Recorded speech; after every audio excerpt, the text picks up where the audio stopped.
PSL এ শুরু থেকে খেলবেন রিশাদ হোসাইন, নাহিদ রানা, লিটন দাস শুরু থেকে খেলতে না পারলেও রিশাদ শুরু থেকেই খেলতে পারবেন।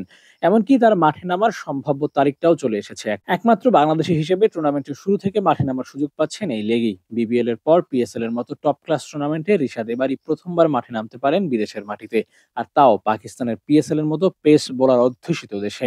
লেগ স্পিনার রিশাদের জন্য তার দল লাহোর কালান্দার্স অপেক্ষা করছে। নিজের দলের প্লেয়ারকে ভালোই ভালোই দলের সঙ্গে পেলেই খুশি হবে লাহোর। কেননা বাংলাদেশের ক্রিকেটারদের সঙ্গে লিগ খেলার ব্যাপারে ভালো অভিজ্ঞতা খুব কমই আছে, যার জন্য রিশাদকে শুরুতে পেলেই খুশি হতে পারে লাহোর কালান্দার্স। লাহোরের হয়ে মাঠে নামতে রিশাদ পাকিস্তানের উদ্দেশ্যে দেশ ছাড়তে পারেন এপ্রিলের প্রথম সপ্তাহে।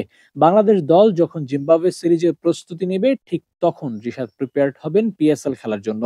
পাকিস্তান সুপার লিগে এটাই রিশাদের প্রথম যাত্রা। এই যাত্রায় রিশাদ নিজেকে প্রস্তুত করে পিএসএল খেলতে যাবেন, এটাই চাওয়া রিশাদের জন্য। লাহোরও অপেক্ষা করছে।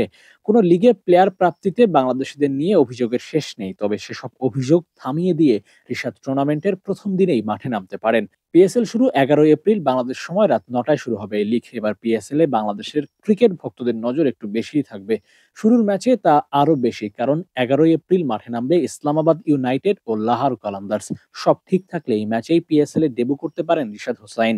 রিশাদকে দলে নিয়ে লাহোর কিছুটা লাকি মনে করতে পারে নিজেদেরকে, কেননা রিশাদ একমাত্র বাংলাদেশি যিনি টুর্নামেন্টের শুরু থেকেই অংশগ্রহণ করতে পারবেন। নাহিদ রানা ও লিটন দাসকে টুর্নামেন্টে অংশগ্রহণ করতে অপেক্ষা করতে হবে 2রা মে পর্যন্ত। আর এদিকে রিশাদ অনেকটা সৌভাগ্য নিয়ে পিএসএল এর শুরু থেকেই মাঠে নামতে পারবে বলে ধারণা করা যায়। তবে গেম চান্স তথা একাদশে সুযোগ পাবেন কিনা তা নিয়ে প্রশ্ন থেকে যায়। বোলিং অপশন ভালো লাহোরের, অলরাউন্ডার কালেকশনও বেশ সমৃদ্ধ তারা।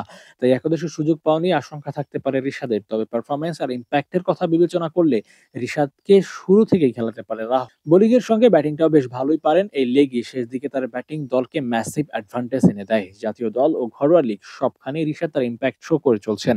এই দিক চিন্তা করে হলেও রিশাদ প্রথম দিনেই একাদশে সুযোগ পেতে পারেন বলে ধারণা করা যায়। রিশাদের সুযোগ পাওয়াটা নির্ভর করছে কম্বিনেশন প্রতিপক্ষের পরিকল্পনার উপর। প্রথম ম্যাচ থেকে সুযোগ পাওয়া না পাওয়ার থেকেও বড় বিষয় হবে রিশাদের পিএসএল এ অংশ নেয়া। Abu Naim, sports Times.